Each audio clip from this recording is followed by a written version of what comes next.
and inside of this country. Baltimore is a horrible, horrible deathbed. It's a deathbed. I know Governor Moore said, oh, he wants to take a walk with me. He meant it in a derogatory tone. I said, no, I'm the president of the United States. Clean up your crime and I'll walk with you. But it's tremendous crime. But he was trying to be derogatory. He doesn't have what it takes. But he's trying to be derogatory. And I met him at the Army-Navy game. They said, oh, there's Governor Moore. He'd love to see you. He came over to me. He hugged me, shook my hand. You were there. He said, sir, you're the greatest president of my lifetime. I said, well, it's really nice that you say that. I'd love you to say it publicly, but I don't think you can do that, so it's okay. But no, sir, you're doing a fantastic job. I want to just shake your hand. Thank you very much, Governor. That was it. And then every time I see him on television, he's knocking the hell out of me. So, but that's all right. That's called politics. President Trump had referenced about them meeting at the Army-Navy game. And thanks to the art of the surge on Fox Nation, we have the footage. Mr. President, welcome back to Maryland, sir. Welcome back to Maryland. It's good to see you. In person, too. Thank you, sir. Great to see you. Great to see you. And great to have you back here. Great to have you. Thank you, sir. Thank you. Thank you. Well, we are very, very anxious to be able to work closely with you, and I know the Key Bridge is something that we're specifically focused on. It's going well. I mean, we spoke with Speaker Johnson yesterday, and Speaker Johnson says he believes that we're close to the 100% cost share. And the thing is, I told him when we get that 100% cost share done, we are going to be able to open the Key Bridge under your watch, because I will have it done in 28, on time and on budget. We'll help you out. Thank you, sir. We didn't hear their greatest president ever, but we did hear a lot of enthusiasm and so excited to meet you, Mr. President. Who's telling the truth? We'll let you decide. It was the other guy, not Trump. It was Wes Moore.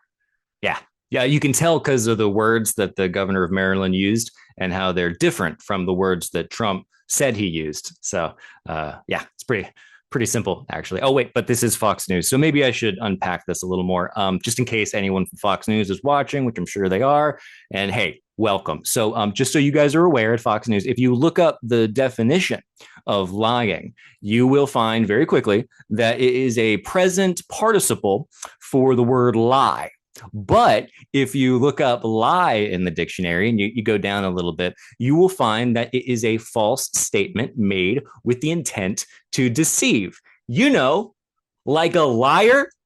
Now, we all know that Donald Trump is the most postmodern president we have ever had, which means by extension that Fox News is the most postmodern news source we currently have. And by postmodern, I mean a school of thought that was really prevalent in the 20th century, which is, generally speaking, rejects grand narratives in favor of things like subjectivity and exploring how ideas like truth and knowledge and even reality itself can often be imagined as essentially constructed through things like language and other sociological pressures or whatever.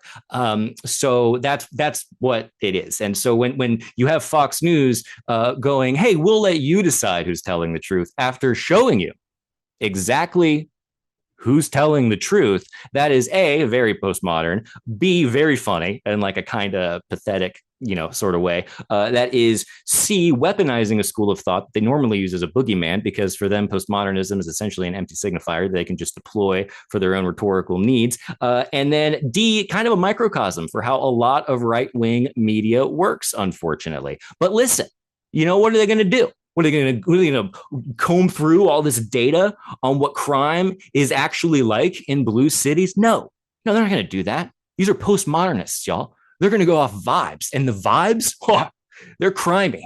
Those are crimey vibes. So we got to deploy the military against its own citizens, because that's just, rules are rules. All right. But no, it was Wes Moore. Wes Moore was the one telling the truth. Just so we're clear. It was Trump that was lying. Wes Moore was telling the truth, at least in that instance. And I'm not going to let some woke soy boy philosophy major Fox News tell me otherwise. Let's hear what Wes Moore has to say.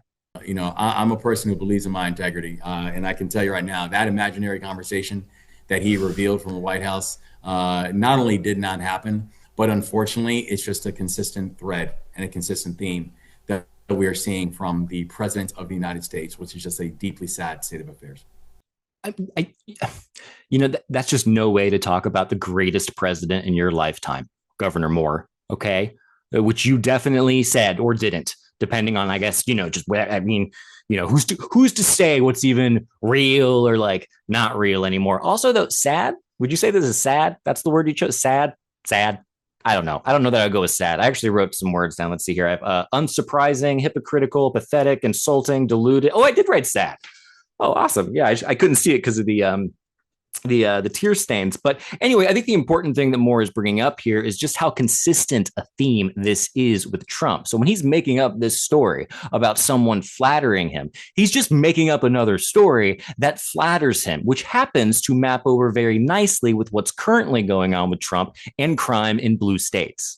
I think one of the most interesting things about the graphic you just showed is the highlighted yellow of those states sending their National Guard to D.C., right? I think we've seen this playbook before from the president, and it won't be the last time where he is using this issue as a political one, right? He is trying to make the case that he needs to intervene because Democratic-run cities are out of control in his parlance. And that's clearly not the case backed up by data. There are a whole host of other cities, primarily in Republican-led states, that have higher crime rates, but that's not the focus for this president. We've seen him go after Chicago, LA. This weekend he was tangling with Governor Wes Moore of Maryland and talking about Baltimore.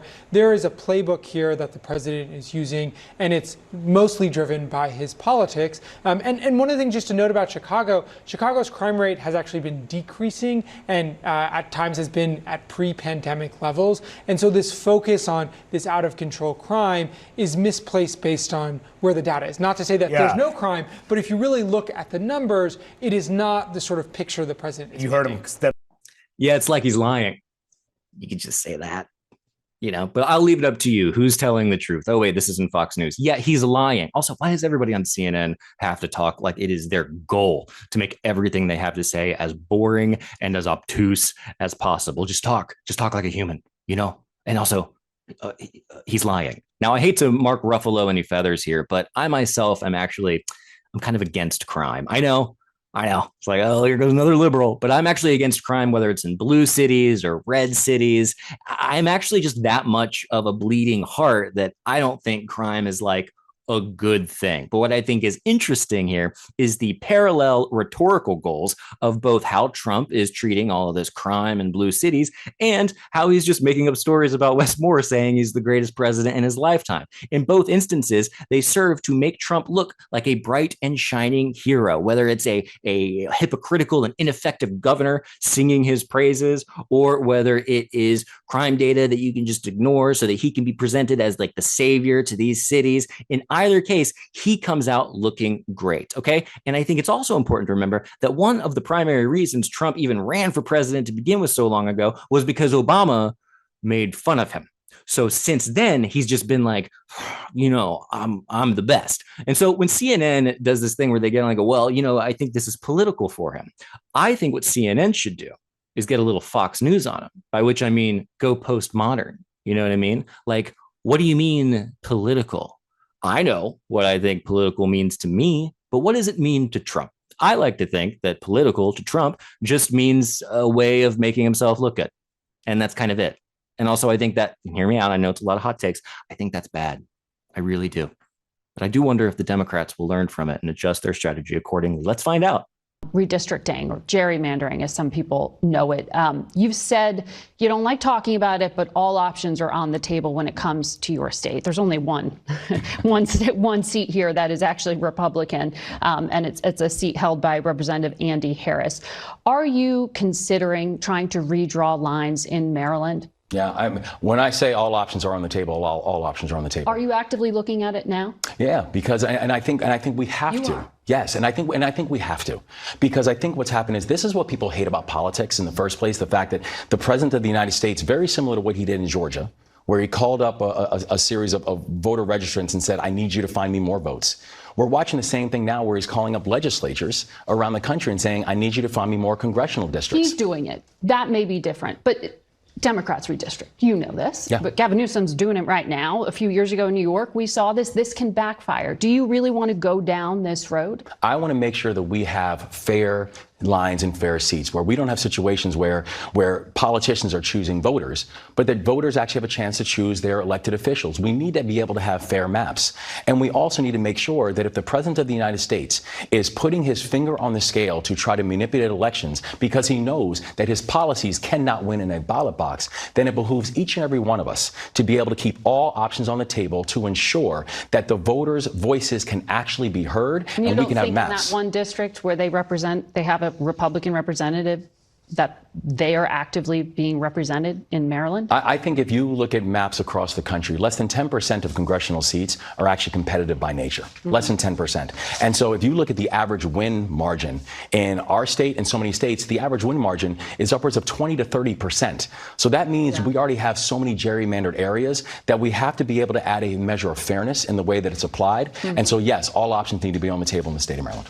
I can't speak to what people hate about politics. I can say one of the things I strongly, strongly dislike about the Democratic Party is their tendency to make empty promises that are completely lacking in any sort of action, otherwise known as just politics in general. Now, do I think gerrymandering is good? No. Do I think it's a good idea? Potentially. Do I think it's a good idea in a state that only has one Republican seat? Not really, because I think Republican voters should have someone representing them who aligns with their political interests. I know. It's just hot takes galore. I'm on fire today. All right.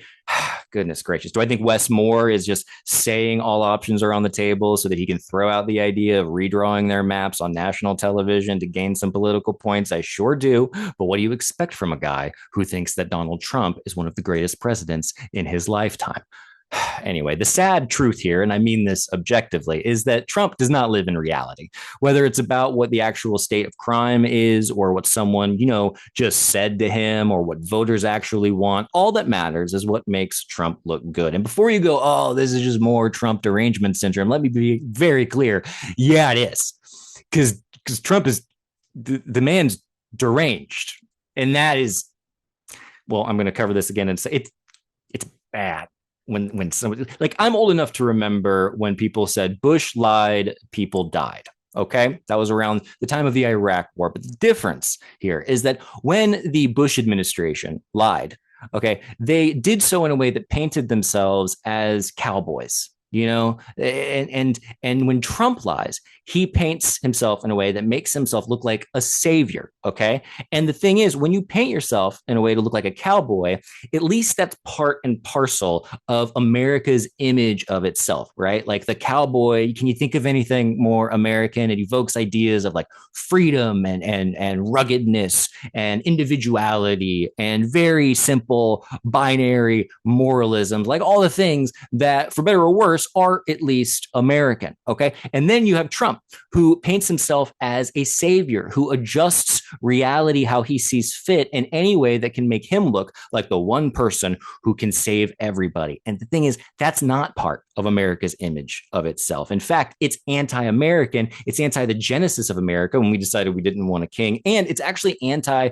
the guy that's in that upside down Bible in Trump's hand that he uses so much. And why is this? Because Trump is the most postmodern president of our lifetimes. Okay, he will completely forsake the idea of America, even the myths that undergird America, like Christianity, in order to make himself look better. And when you have someone doing that with that much power, it will have material ramifications that we will be dealing with for decades to come. So no, this isn't just Trump derangement syndrome. It is, but for good reason, because he's out of his mind.